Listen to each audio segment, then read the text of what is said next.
Well, I know this is hard to see, but I ran new brake line back here on the rear. So you can see I went from here over to here. And this was kind of tough because I didn't want it to be, I don't know, way down in here. So I wanted to give it room so that it could roll out if somebody wanted to take that diff cover off there, if that makes sense. And then, I don't know, you can see where I got it there. And then on this side, you can see where it's in there. And these were the pieces that were in there. And those were set up, if you look at the bend right here, that bend is set up to go around the leaf spring perch. So since I don't have a leaf spring perch anymore, because I went with that coilover setup, I don't know if I can show in there very well, but you could see, it makes sense. But anyways, just wanted to share that. And hopefully the driveline should be done anytime.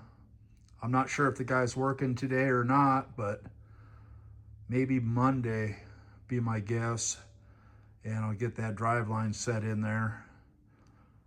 So technically the rear is done. Oh, I still need to put another brace right in here somewhere across behind there.